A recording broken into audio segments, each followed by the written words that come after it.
What's up, Degenerate Nation? Welcome to the Big Bets on Campus podcast. This is the Week 0 college football betting preview. I'm Stuckey, and joining me, as always, my fellow BBOC co-host, Collin Wilson. Today, we will go through all 5 games on Saturday that feature FBS teams. That includes UNLV, Idaho State, which got moved up to this week due to a fight out in Vegas. I think UNLV, Idaho State played each other like 3 years ago. UNLV waxed them in Week 0. But we'll go through all 5 games, starting with Farmageddon, Kansas State, Iowa State. Speaking of which, we will be in Chicago for the Week 0 watch party. Myself, Colin, Breeze, Duck, Matt Mitchell will all be there. Kerner and Raybon will be there. They'll be running a fun NFL fantasy draft thing at 4, but we'll be there for the start of the game and then all through the night. So come, you don't have to RSVP or anything. Just show up, bring whoever, come for some drinks and sweat some bets with us. Hopefully we can find some winners. And make sure you download the award-winning Action Network app. We'll have all of our bets there. Anything that we add and anything that we've already bet is there, including win totals and futures. And we just had our recap with Duck, Breeze, Colin, and myself going over all the bets that we still like for every single conference. It's a nice and efficient episode. And if you want more insight getting ready for the season, we previewed all 136 teams over, I don't know, 16, 17 hours. So make sure you check those episodes out. And then if you can, if you enjoy this podcast at all, if you'd like the voicemails, if you like the content throughout the season, please take a second, leave a 5-star review. This is the time of year it really helps us out. If you've already done it, just grab like your girlfriend or wife's phone or buddy's phone and leave one. Really helps us out and do appreciate that. But the season's here. We're previewing games. Next week we'll have multiple episodes, I think 3 in total for week 1. We'll even split out the weekday games and then the weekend games. So we're here. And then starting week 2, the voicemails will be back, 959 Bad Beat. We'll have a recap episode and look ahead to the next week. So that'll all be back on Monday mornings. So it's here. It's nice to be back. Colin, how goes it? I mean, it's completely back in the saddle, right? I mean, we have market movement going on, and then I'm all of a sudden checking weather for like a week from now for the start of week 1, noticing like the state of Florida is going to get whacked with heavy thunderstorms and better jump on totals before that. It finally feels real because we have market activity, market movement. We have totals getting whacked. It feels great because the market has been so stagnant. The board has just not been lit up at all for weeks. Everybody's got their early numbers in, and now it's just kind of sat. And then I would say sometime around this morning, not even yesterday, it was moving. Today, things have started to move, and I expect them to continue to move. Because remember, as people take positions on week 0 and they anticipate what they think is going to happen, they're going to start taking positions on week 1 with the same team, right? So we'll talk about that for our early podcast next week.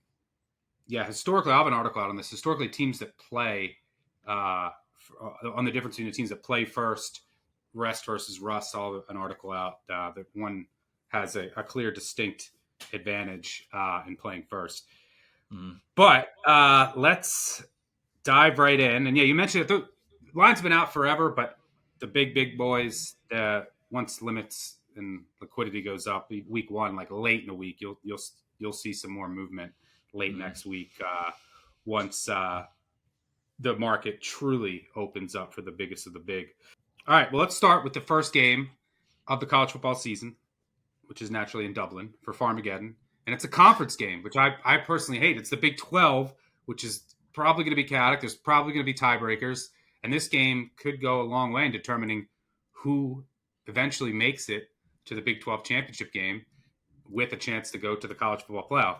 Obviously talking about Kansas State, Iowa State. This game will kick off noon Eastern on ESPN. Kansas State, 3-point favorite, total sitting 49.5. There's been some movement, but not a ton. Look, when I look at this game, I know that you like Iowa State. I'm super, super low on the Cyclones. I think their defense takes a step back in who they lost. I think more importantly, their offense, they lost their 2 best offensive linemen, their center and left tackle, who both are flirting with NFL rosters. And then they lost 2,000-yard receivers, the only 2 who did that besides the Ohio State pair, which did it in the national title with a couple extra games. I'm looking at this depth chart. The offensive line worries me.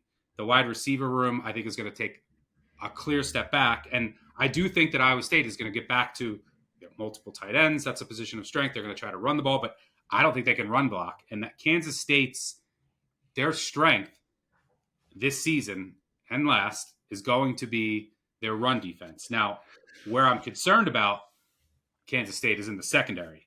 And, their secondary had, especially at safety, there was a lot of miscommunication last year, and they would give up explosives, and it wasn't as good as the talent would have suggested. They lost 2 to the NFL.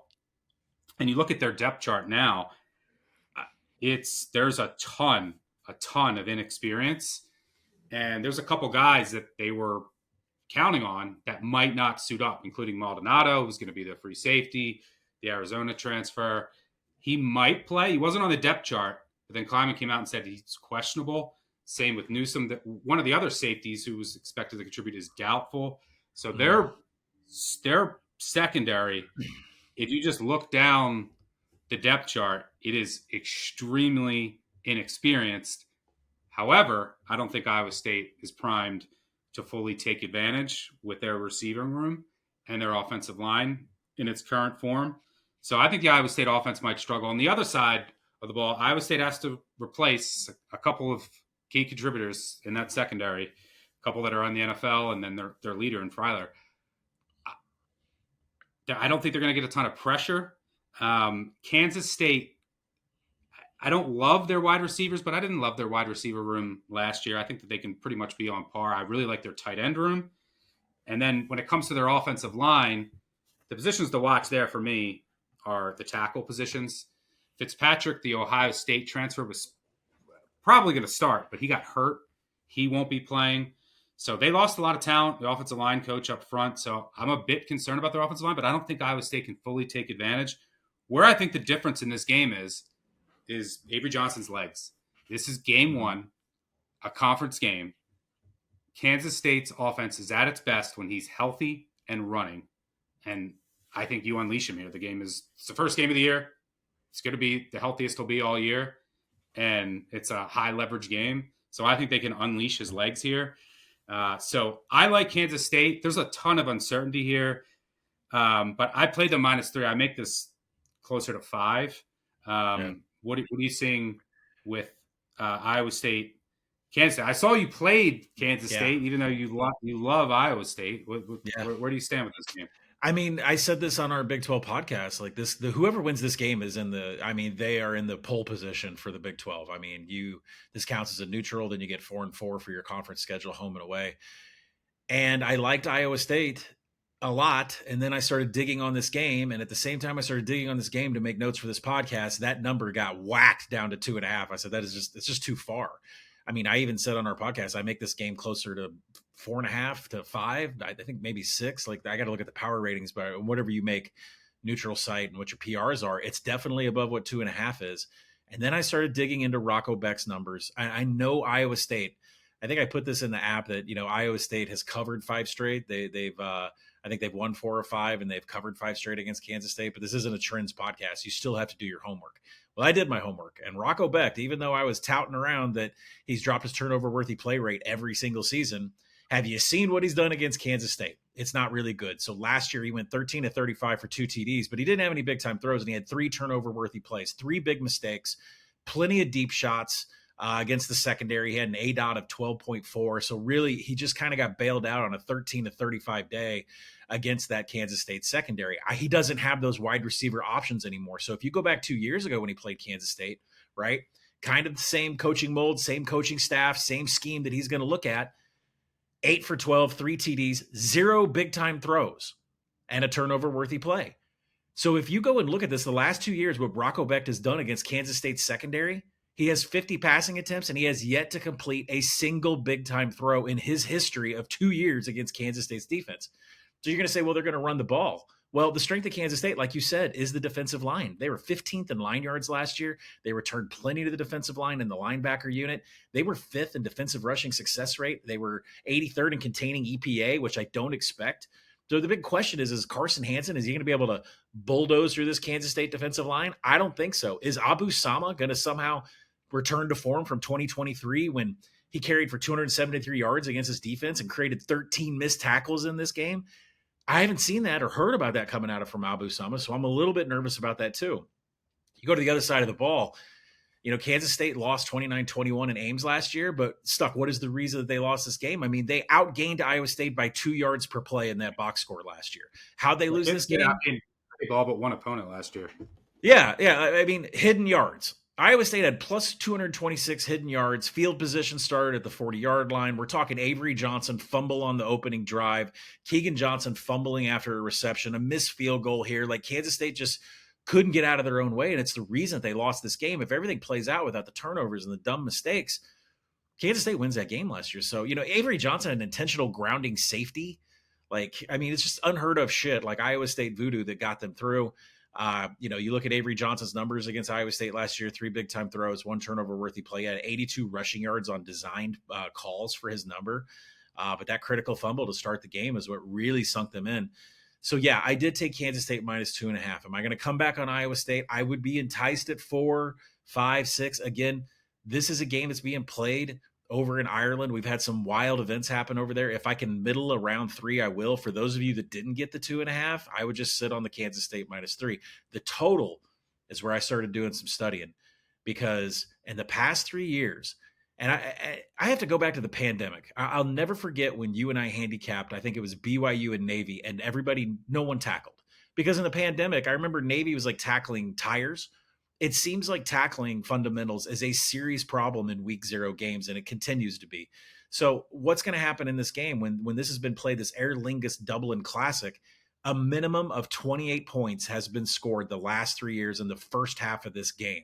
And if you look at these two teams, when they played each other, Kansas State and Iowa State, when they've actually been in form and they played later in the year, they've topped 60 points 2 straight years. So something is going on with these two coaching staffs where they know how to get points up against each other. And it's going to be 65 degrees, possibly chance of a little bit of a wet ball. I think there's 25% chance of showers coming through. I took the first half over on this game. It's at 24 at a couple of shops. 24.5 is still sitting out there this morning. These Aer Lingus Dublin series have equated to a ton of points with offenses like Northwestern, Nebraska. I mean, there have been some bad offenses that have been over there, and they've still scored over 28 points in the first half. So I like the first half over in this game. I think it'll tighten up when some tackling fundamentals come in. Maybe Iowa State figures out what they're going to do on offense early. And maybe Kansas State fumbles the ball, gives Iowa State field position again. I think all of that is in play for points to be scored early. Kansas State minus 2.5, minus 3. That's the side when you look at all the numbers that you put out there, especially considering Becht has been horrible against Kansas State. And it looks like both teams had a similar travel schedule this week. I think I would have left early, but I don't think there's any edge there. But what I'm watching for Kansas State in particular, their right side of the offensive line, I think they're going to be fine at center, left guard, left tackle. They're very experienced. And they have a lot of size, but new right guard, right tackle from Penn State and Pitt. The right guard, maybe it's line gang, but I think it's probably going to be the Penn State and Pitt transfer.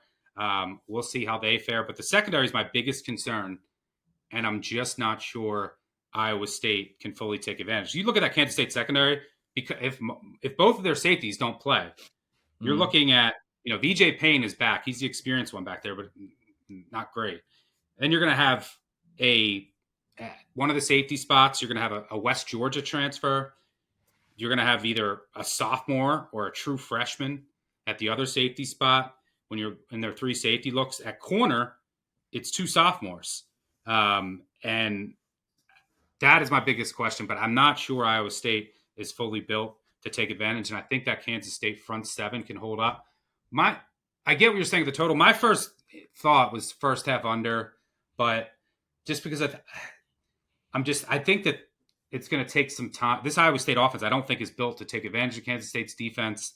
And I think Iowa State will still do a good job of taking away explosive plays, but and it's not like the Kansas State passing attack is extremely explosive with their weapons on the outside. But the Kansas State inside zone is going to take advantage of that new defensive line from Iowa State. They should be moving that pile every time. To me, it's more of, are you going to get into scoring position? Yes. And can Iowa State run a trick play and get into the secondary of Kansas State? I bet you they will at least once. I bet you something will be dialed up. Yeah, I don't know if I'll get there on the under, but it was something that I was looking at. But I do think Iowa State takes a big step back this year. like I know they have a ton of depth at linebacker because of all the injuries last year. But outside of Orange on the interior of the defensive line, not totally in love. And then the offensive line is it's in flux right now. And I'm not sure they'll be able to run block. So yeah, I like Kansas State, but we'll learn a lot about both teams due to a lot of the change, and that's the case across college football. But let's move on to the second game we'll cover this one quickly since there's an FCS school. We have UNLV taking on Idaho State. I don't believe. Did you play this? I played this one. No, but I don't even know what you played, so I'm interested to hear. This game is, I believe, not it's on Mountain West Network. I'm surprised like CBS Sports Network didn't pick it up. But this game will kick at 4 Eastern. It's like standalone too, right? It's like when you and I are going to take a break at Joe's, I guess. I mean, it's the only thing on. Yeah, because the schedule, I don't like the way that the week 0 schedule broke. I would have put the Hawaii game later. Yep. It's on the island. But the way that the schedule broke is it's Iowa State, Kansas State at noon Eastern. And that's it for 4 hours. And then you have Idaho State, UNLV. If you're in Chicago with us, that's when we'll be doing our fantasy event and pregame for the night slate. And then Fresno State, Kansas at 6:30. Sam Houston State, Western Kentucky at 7. Stanford, Hawaii at 7:30. So, yeah, the split of how this worked out, I'm not in love with. But UNLV, 24.5-point favorites here. Total over's taken a bit of money up to 64.5. UNLV, extremely transfer heavy. You want to go down their depth chart, and it's just transfer. A lot of like Power 5 cast-offs and guys who didn't make it there. We'll see how Dan Mullins puts it all together. It's new head coach, new coordinators. I think their special teams could take a big step back. That was such a strength last year. They'll take on Idaho State, who last year, Idaho State, electric offense, horrendous defense. So they brought in a new defensive coordinator, I believe, from Weber State.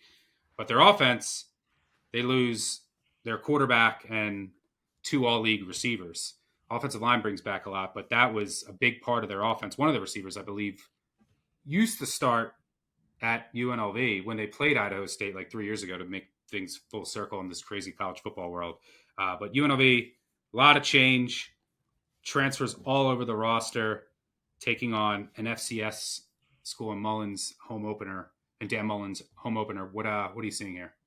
Yeah, the point spread I want nothing to do with. This thing opened, I think, 27.5, got whacked down to 21.5, up to 25. It's just in a dead zone. I don't want anything to do with it. I'm sure it'll come into play with the last play of the game. But I've wanted the over in this game for one reason. If you have 2 quarterbacks in competition, I'm just saying any scenario, week 0, week 1. If you have 2 quarterbacks that are in heavy competition and the head coach will not tell you who's starting, he's going to play both of them, and they're going to play a lot, which means they're still going to be trying to score points in the fourth quarter instead of taking but I should mention, just before we keep going, the quarterbacks are Alex Orji, the Michigan transfer, and then Anthony Calandria, the Virginia transfer, who's now in another battle like he was last year. My question is, though, like something I got to figure out, like because I'm low on UNLV. I like their under. How's this going to work? Because those are 2 totally different quarterbacks. Did you watch the offense? Did you watch Mullins' press conference?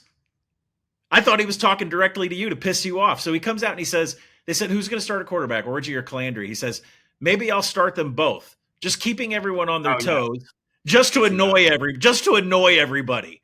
So here's you know what? In Dan Mullins' speak, when I go back and think about things that he said in the past when he was at Florida, I don't think he knows the answer. And I think it could switch from play to play and from series to series. But what I do know is when you have 2 quarterbacks that are competing like this, they're both – Calandry is going to throw his 50-yard bombs, and Orji's going to run his zone read. And I bet you both of them are going to work against a really pretty terrible Idaho State defense. Now, when you go to the other side and you want to take an over in this game, you think, can Idaho State hold up their part? And, yes, you do mention that they lost their quarterback, and they lost a dual-threat quarterback they had too. But 2 years ago, they had their quarterback, Jordan Cook. He got injured last year, which is when Idaho State started scrambling. Jordan Cook is back, nearly 2,500 passing yards, 23 big-time throws, 20 turnover-worthy plays. The Bengals get their almost their entire offensive line back, led by all Big Sky striker Rashid. The entire line allowed just 10 sacks last year. They are a pass-first team under Cody Hawkins, the head coach. Their wide receiver, Jeff Weimer, 2 yards per route run, returns for a second season. He played 2 years ago at UNLV, so he's got something to play here for. Their new defensive coordinator, Grant Duff, comes in after 11 years at Weber State, like you mentioned, but it's a complete reset for him. I don't expect him to pull miracles here. When you go to the UNLV defense, like, can Idaho State take advantage of it? This new defensive coordinator, Paul Gunther, one of the top 19 tacklers back. I mean, listen, there are no defenses that will be on the field for either side in this game. Idaho State is still competent, getting a quarterback that was their team leader 2 years ago and threw for 2,500 yards. UNLV's offense is going to be playing hard to the final whistle because they don't know who their quarterback is. I'm taking the over in this game. Key number in totals in this range, 65. Try to get it before you get there. All right. Well, I'm going to need – this is, by the way, for any new listeners, most people know the last couple years of college football, which has been nice to me.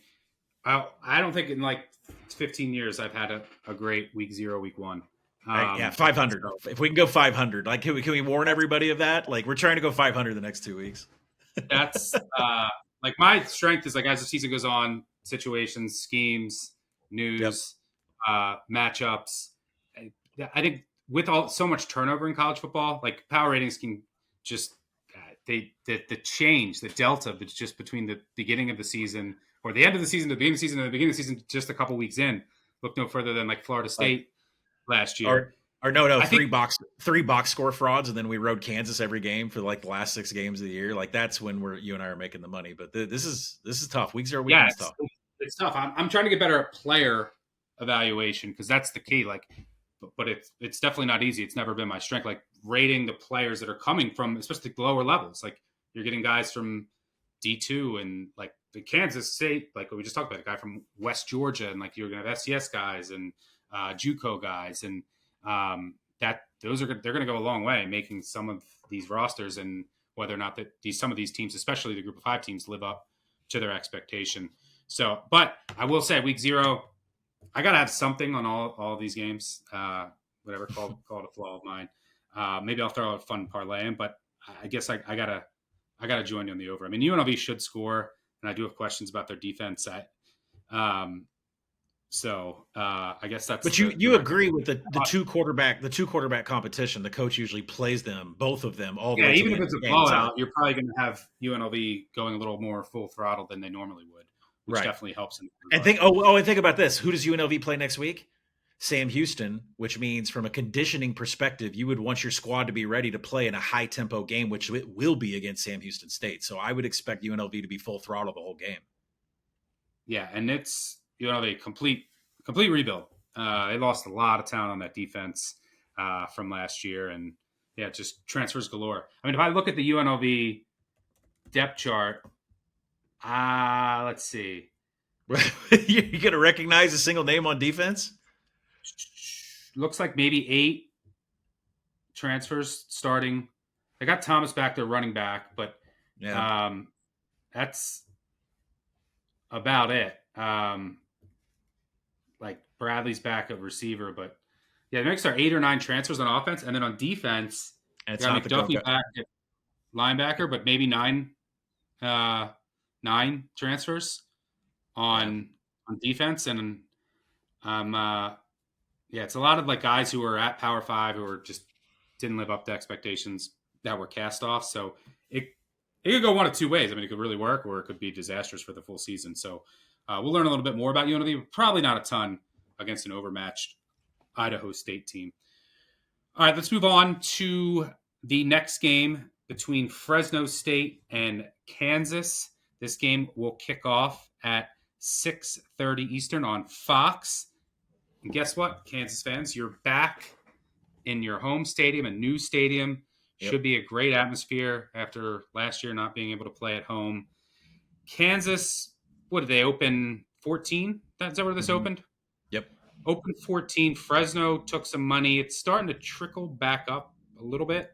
So we'll see where this closes. Total open 51.5 down to 50.5. This is only the second time Kansas has been a double-digit favorite over an FBS school since 2014. And that was either last year or the year before against Nevada. Remember that? And they barely won. They were like 28-point favorites. Yeah. Leipold hasn't been great right out of the gate. They didn't cover Lindenwood last year. Didn't cover South Dakota in his first season. Like, yeah, not out of the gate. Usually not. Yep. And part of that is Daniels. Like maybe he's not fully healthy. He didn't participate in spring. It took last year. It took him a while to get going. And now they're going to have a new offensive coordinator, but it's a guy who's been there. They're going to go back to some of the Kotelnicki stuff, which is where Daniels thrived. But there's a lot of questions on this offense outside of really their center, who's one of the best in college football, and in Bryce Foster. And I would say their right guard, Kobe Baines. So like you have your quarterback, and then your running backs. Like you did lose probably the best running back in school history, but Highshaw's back. You add LaShawn Williams from Iowa. So like that battery in the middle is okay, but the rest, major question marks. Like your right tackle, who's that going to be? Your left tackle is a major question. Even your left guard. There's a lot of oars on this offense depth chart. The wide receiver room, you lose everyone. And now there's major question marks. We'll see if the kid Emmanuel Henderson can step up and be that guy. He transferred from Alabama, only had 4 catches last year. He's got to be that number one. You also bring in like Cam Pickett from Ball State, but it's bringing Levi Wentz from Albany. And you're surrounding a very injury prone Jalen Daniels with all of this too. Like it's worth a watch. This offense lost a lot. On the other side of the ball, the defense also lost a lot. Mm-hmm. I think the front 7 should still be okay. I know they lost all their linebackers, but they bring in some guys that I like Kamara from South Carolina, Lathan Sip. I think they're actually more athletic at the linebacker position. It's the secondary that is a major concern. I mean, it looks like they're going to be starting at corner, a sophomore, maybe a redshirt freshman at the other corner spot, a sophomore at safety, and Oklahoma State transfer at the other safety spot. This was a defense I should have 2 All-Americans at cornerback. So the secondary is a major question mark for Kansas, not only this week, but for the rest of the season. All right, Fresno State, you have a new head coach in Matt Entz. He was the head coach at North Dakota State, spent a year at USC as the linebacker coach, and now will take over for Fresno. A lot of change for Fresno. You are going to have a new offensive look. It's going to be more run-heavy, I think, slower, more power runs instead of wide zone. They have like a deep backfield. They could use 4 or 5 backs, I'm hearing. Kurt Warner's son, who's well-traveled, Temple, Rice, he will be the starting quarterback, but his wide receiver room leaves a lot to be desired. They lost a lot of talent to Power 4 teams and the NFL. So I'm not really that worried about this wide receiver room going up against this Kansas secondary, which is extremely inexperienced with lots of question marks. Fresno even has like their offensive line, like they're going to be starting a true freshman left tackle. Guy looks the part, but we'll see how that works out. Their best offensive line by far, Spomer, he's moving from left tackle to center. So there's a lot of moving parts here and a new offense. I do think the defense should be ahead of the offense for Fresno right now, and I love the defensive coordinator that they brought in from Northern Illinois. I think that was a great hire. So the way that I look at this, this total opened 51.5. It's down to 50.5. I've been watching the market. I'm so tired of looking at this because I want 50. Well, 51 is obviously a key number. How many college games end on 51? Like 3.5%. It's up there. It's probably the second biggest key number besides 55. Yeah, 55. Yeah, being the biggest. So that's a key number. So we've crossed that. So I'm waiting. I'm watching the market to see if this gets back up to 51, but I don't want to miss if it goes down to 49.5 because I do like the under. Why? Well, I think the Kansas offense, there might not be Daniels and his receivers might not be in sync right away. And there's definitely a talent drop off from last year. There's also offensive line questions. And then on the other side, I don't think Fresno has the passing attack to really take advantage of Kansas secondary. And then tempo. I expect Fresno, ball control, run heavy. They're going to be slow. Kansas, they're always slow. They're a snail. I mean, you look back 2 years ago or last year, I expect them to be slow. They take all 30 seconds on the clock. They take all 30 seconds. So I think from a pace perspective, these new offenses with new receivers, I don't think either offense can fully take advantage of where the other defense is weak. So I like the under here. I will be on the under. Even at 50 and a half, I show enough value to play it. But 51 is so key. I'm just watching the market to see, is it going to go back there or is it going to start to creep down? And then I got to hit 50 and a half. So I missed 51 and a half, which was my fault. But I like the under here. What are you seeing in Kansas, Fresno? I lean to the under, but I'm not going to have a play on the total. I've been more focused on the side because for me, I power rate this thing with Kansas above 17 points, but I think the money on Fresno State is real, and I actually want to jump into it. And I've actually thought about having Fresno as a outright money line ticket because there are just things that are more stable with the Fresno side than there are with Kansas right now. So, Kansas may have one of the worst defensive line and linebacker fronts in the Big 12. EJ Warner is going to be under center with his running backs, Bryson Donaldson and Elijah Gilliam. There could be more than that, but they have 11 combined TDs and 1,000 yards, but nothing too flashy like you mentioned. It's going to be a slow, plodding offense. And when you mentioned, I'm glad you did say it because I got to quiz you here. Warner has 10 new wide receivers in the Fresno program that are from the portal. Would you like to guess where one of those players came from? One of the wide receiver portal came from? Purdue. Luke Jones, welcome from Purdue. Of course, Fresno has some Purdue flavor in it too. But Jayon Farrar and Josiah Ion are the names you're going to need to watch against the KU secondary. And remember that KU secondary lost a couple guys to the NFL. When you look, if I was playing the under, I'd be a little bit worried that Kansas was 113th in defensive rushing success rate, 126th in defensive line yards. Now 9 of the top 11 tacklers are gone. And really, how much of those bad numbers, does that not fall on the personnel? Does that fall on DK McDonald, the defensive coordinator there? His seat could get hot really quick. So we'll see if the plodding offense of Fresno is able to run over them, and can EJ Warner have any kind of continuity with some of these wide receivers? 10 new ones from the portal, that's a lot. Now, the Fresno D, I love. If you're taking the under, it's because you love the Fresno D. They're expected to have one of the best secondaries in the Mountain West, and you're going to know the name Azilian Hamilton, 13 PBUs. He was ranked 7th nationally individual. He contributed to a secondary that was ranked top 20 in creating contested catches.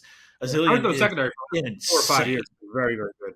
Oh, he's insane too. He's a shutdown corner. So keep this in mind about the under too. And there's one thing that you mentioned is that Kansas is very slow and they like to use all of the clock. But remember what this Kansas offense was under Kotelnicki. Heavy pre-snap motion. Why do they run so much pre-snap motion? They want the defense to tip the blitz. They want the defense to tip the coverage.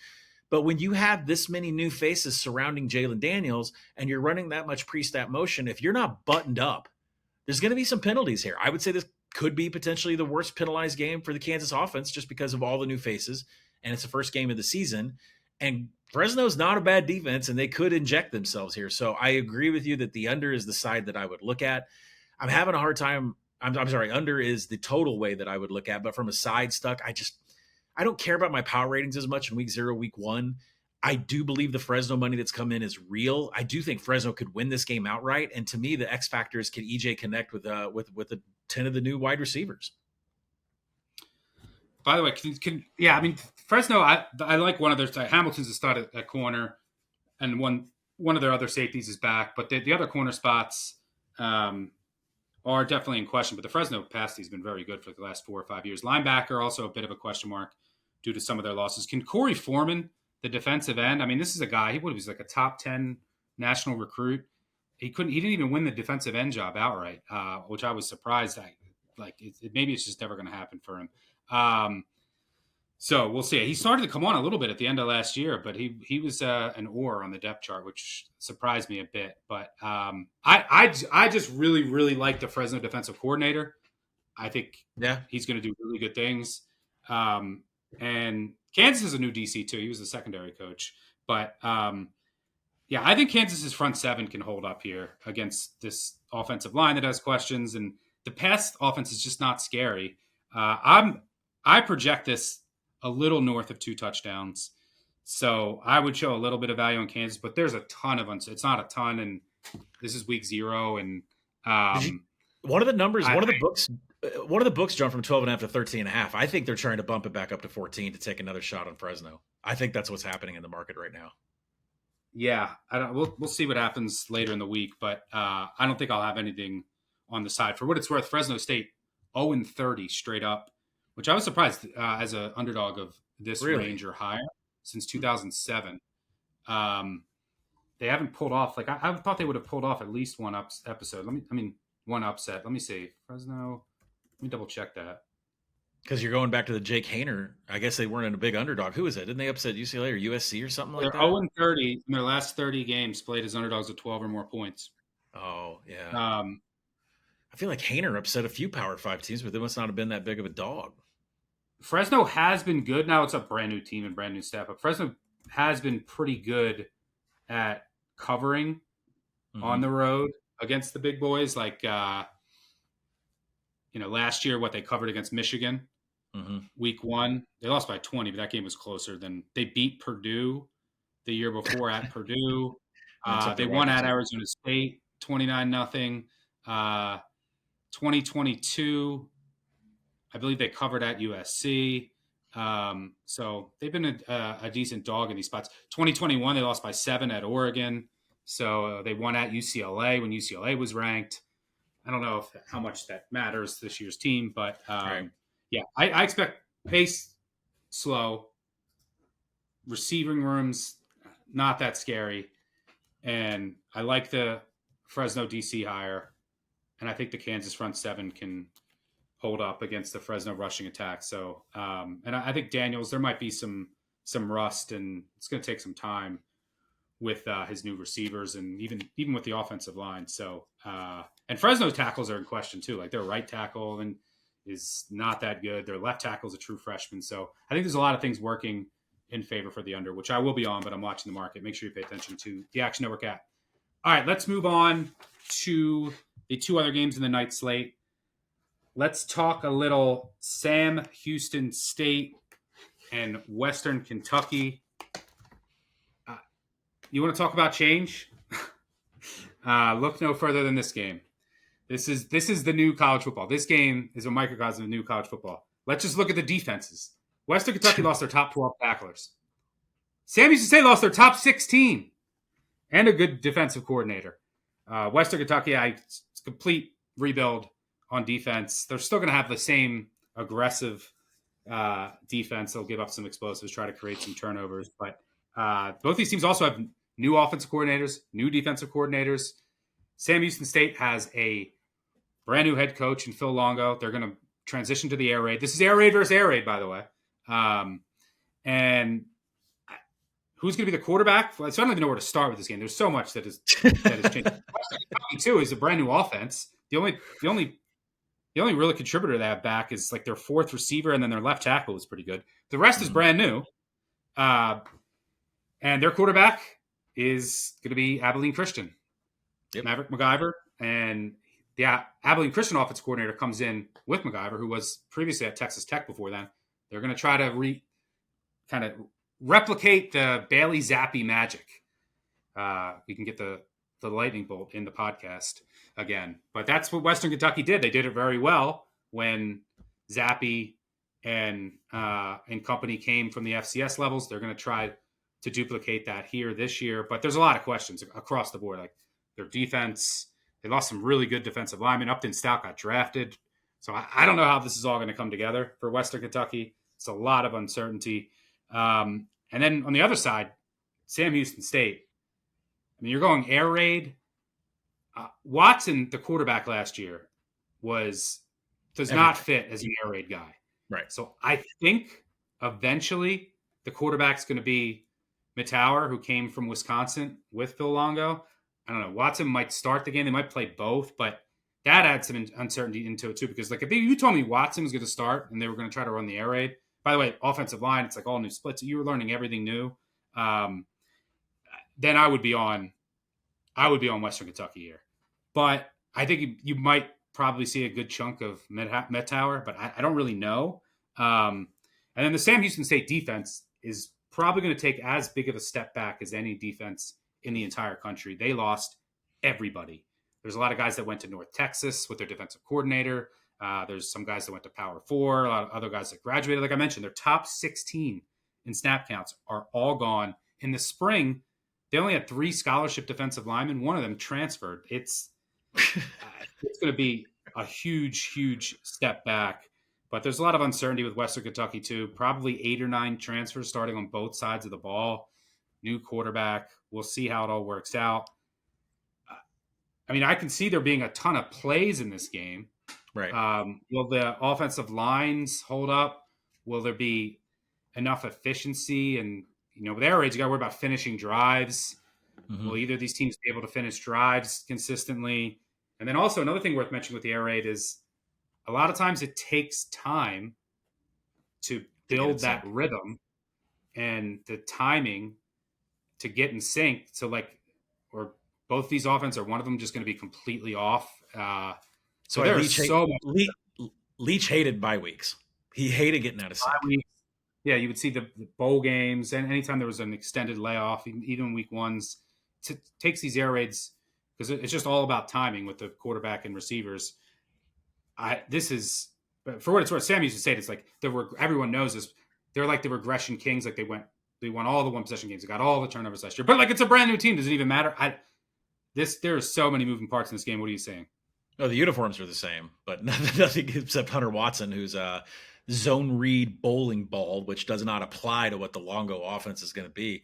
So I can definitely see maybe short yardage situation, Watson being the guy, and then they're going to air it out. And I think, I'm not going to focus on the side here because there's too many unknown variables here. I've seen plenty of film on, the Abilene Christian offense, what Maverick McIver was able to do. He had 30 TDs, 10 interceptions, 3,800 yards passing for Abilene Christian last year. They're going to have a wide receiver on the field, Katie Hutchison in the slot, 3.9 yards per route run. That is double what the mark is to be explosive. That is insane. Western Illinois transfer Matthew Henry comes in. He had 1,100 receiving yards. So what Western Kentucky has on the outside for Matthew McIver, they're going to be a potent offense, I think from the very first snap. And I think, look at these offenses of keep your eyes out for FAU, Western Kentucky, Utah, Oklahoma, where you got these quarterbacks that are coming in with their offensive coordinators and you expect them to cook from day one. So we'll see if they will. Longo taking over the Sam Houston State offense, there's no running backs to speak of. The offense should be deep ball or a 3 and out. Seriously, I can absolutely see this being 3 20-yard passes and maybe a punt. I think there's going to be additional possessions in this game. Now, I have been touting the over on this game for like 2 months, and it's not because I think that these teams are just going to have highlight reel after highlight reel. It's really more what you said at the beginning, Stuck. The plays in this game are going to be insane. Like the average number of possessions in a college football game is like 13 and a half, right? There could be 18 per team here. And I would expect there to be a ton of 3 and outs, a ton of deep shots.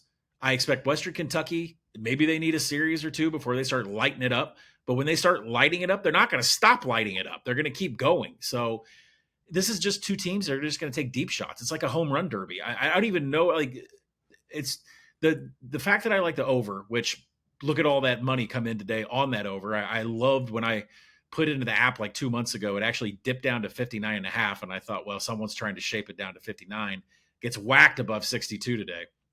Next key total number is 65.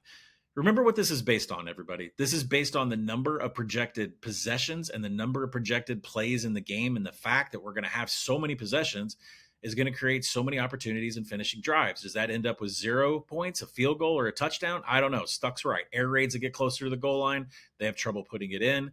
But this total is completely based to me on the number of possessions and the number of plays, which is going to be high in this game.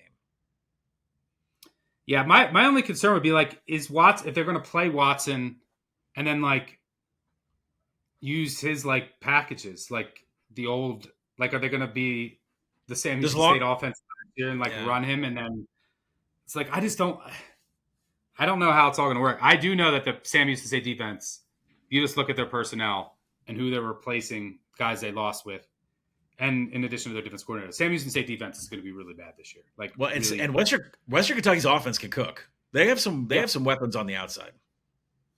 yeah. A little worried about the Western Kentucky offensive line, but it's not something that I think Sam Houston State can fully exploit. Like the one position that I'm confident in Western Kentucky is their left tackle. Would you take a team Which is a good total, place Western Kentucky team total over? I think when that comes out, that's probably a good one. Yeah, I might look at that. I mean, I think you put them in for 35. I think you could put Western Kentucky in for 35, 42, somewhere around there. I certainly don't love this game. But yeah, Western Kentucky team total over. Although, like, it could just be a mess at first. Like, there's a chance that they're just out of sync, and but it's hard for me to see the Sam Houston State defense providing much resistance. Fascinating game nonetheless. We'll learn a lot about both teams. So that's one of the things that I'm excited when you get these week 0 games between two teams that turned over a ton. I like when they play in week 0 because I can really keep my eye on it. And when there's not as many games. But let's move on to the final game between Stanford and Hawaii. We haven't had too many disagreements so far. I think we might disagree on this one. Hawaii will host Stanford. When is Hawaii going to break in the new grounds of their stadium? I don't know, by the way. That's taking forever. Hawaii opened as a dog. Now, 2.5-point favorite. Total has come down, 55.5. You can find 51.5, 50.5 out there. All right, so let's break this one down. Hawaii, they lost Brendan Schrager, but Michael Alaheda, the freshman who really shined last year in limited duty against some bad defenses, but he looked fantastic. He now takes over at quarterback with his top 2 receivers back, Vincent Colley and Ashlock. Run and shoot offense. That's what Timmy Chang wants to run. A lot of 4 wide. They had a couple other power 4 transfers to the wide receiver room. It hasn't always looked like the pure run and shoot of like the old Hawaii days, but it did when Alaheda was in there. One of the things that he really, like, you see him, he's not a huge, he's like, what is he? I think he's like 5'10", 180. Yeah. Small kid, but he gets rid of the ball quick, which is what you need to do. And Schrager, he would hold it too long, and it cost the offense a lot. I think the offensive bomb. line, yeah, for the 50-yard bomb, yeah. So the offensive line had a lot of injuries last year, and they were young. I'm expecting a leap. Left tackle is the position that I'm worried about there, but I think this offense is going to cook. Now, similar to the air raid, this is like a timing offense. So maybe it's out of sync early. But the one thing that gives me confidence in the Hawaii offense is Alaheda came in now, and when Trigger got hurt, and he was cooking right away, this offense. So that gives me something. Now he gets to work with the offense. His top 2 receivers back. He had a bunch of offensive linemen that came back as well. But he was cooking right away. And I just loved his command of the offense. I mean, this is a guy, I get it. Look, New Mexico and Utah State, their defenses weren't great, but he went 11 of 12 for 111 and a touchdown against Utah State. 37 of 57 for 469 and 5 touchdowns against New Mexico. So there was just like no ramp up period. Everything was just full go. It was clicking. So I like this Hawaii offense this year.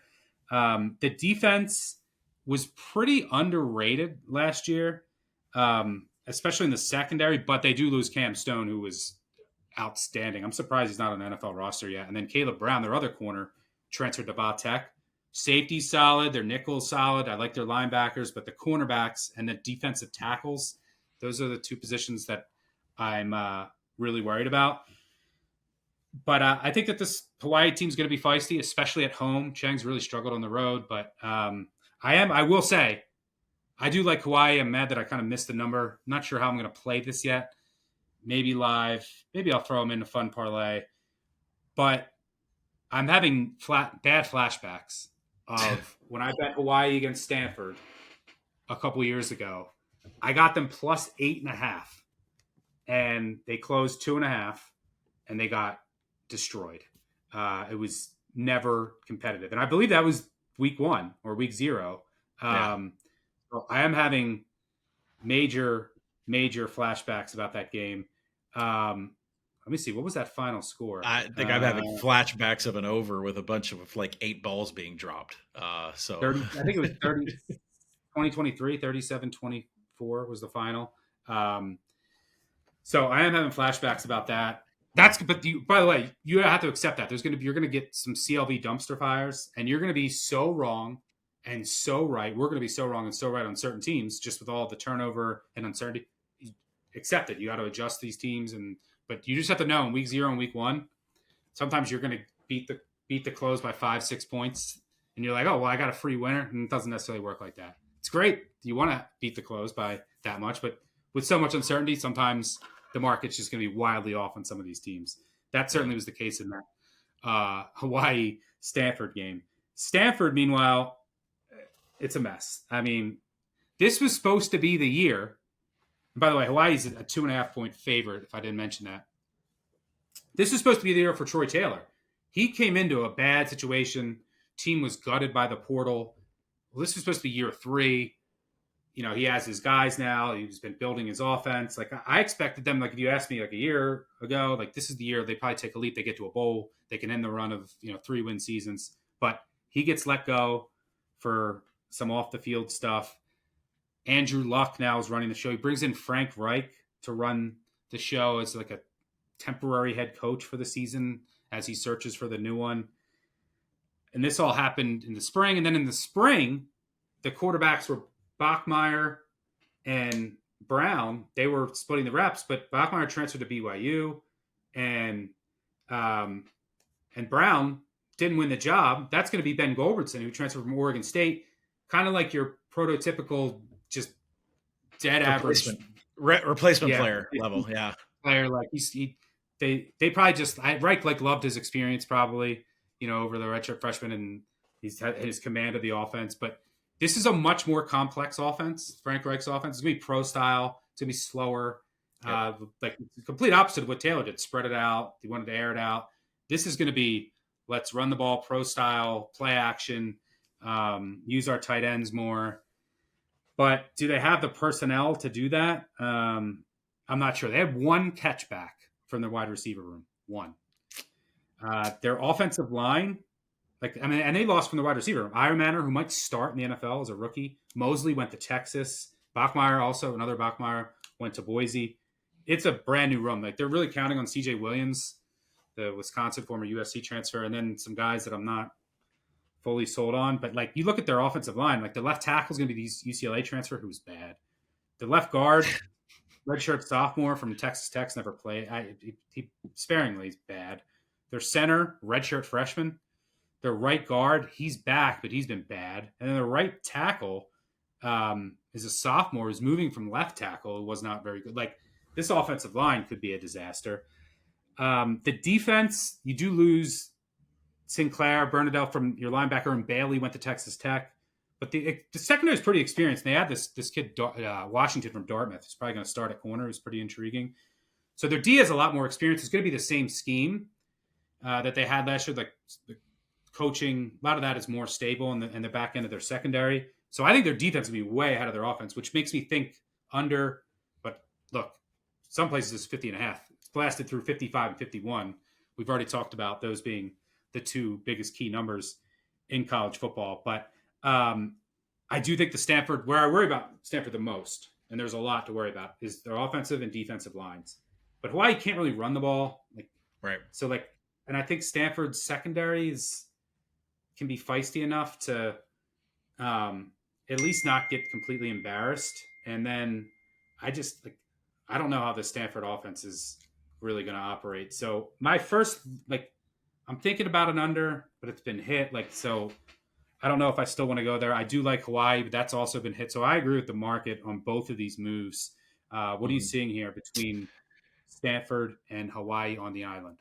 I think there's an angle to both. I like both of those that you said, and I like your logic about how you got there, and I think there's a way to play those. But The thing that is really tough with Stanford is when you try to look at any kind of practice notes, when you try to look at any summary about what's going on, you hear Frank Reich or you hear Andy Thompson, the new DCs, just preach.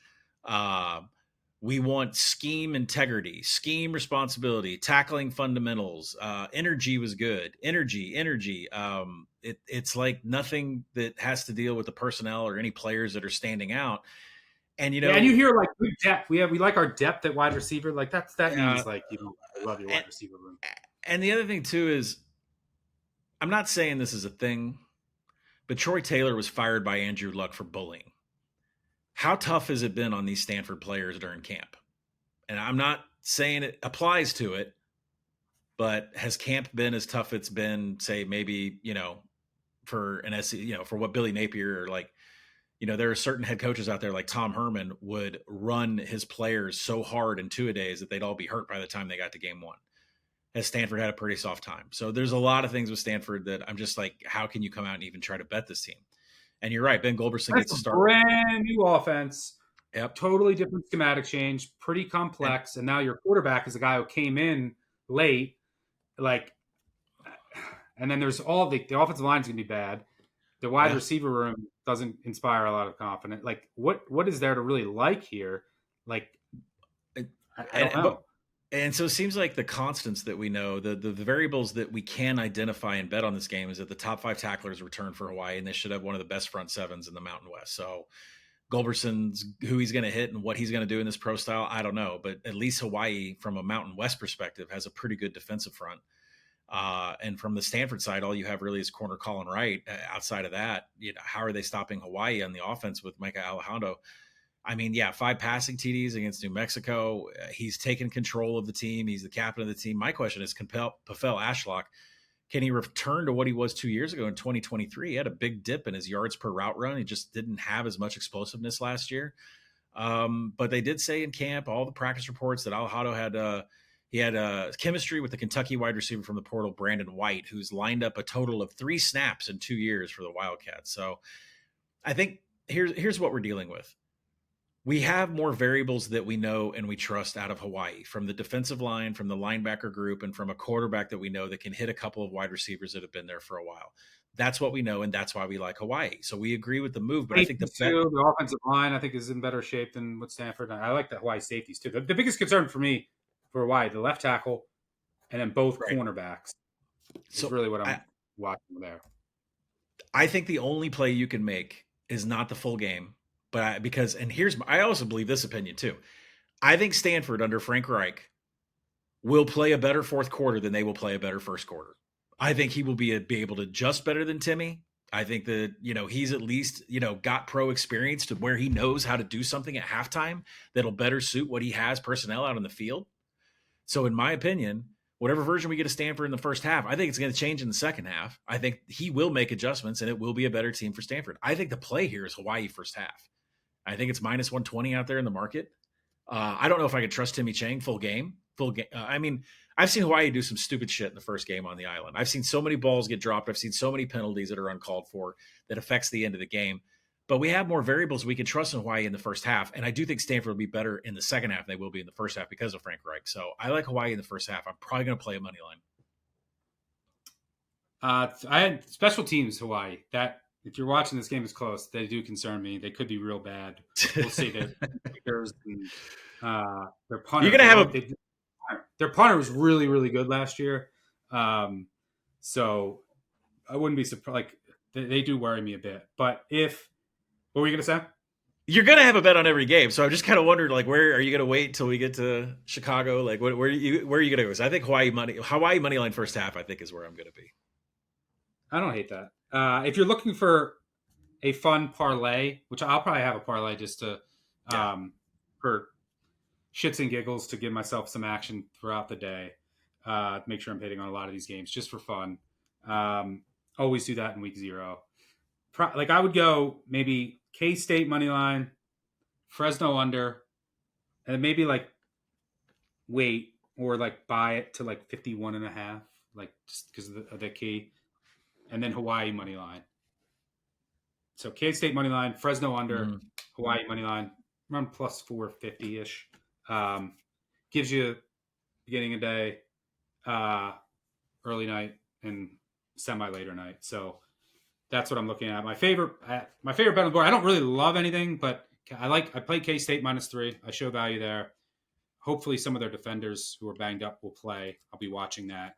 And by the way, keep an eye on the Action Network app. We'll be live betting, and I bet much more live in the first 2 weeks than I do the rest of the season. When you really start to learn about these teams, you can see, hey, oh wow, I was wrong about this, or I didn't really take account of this.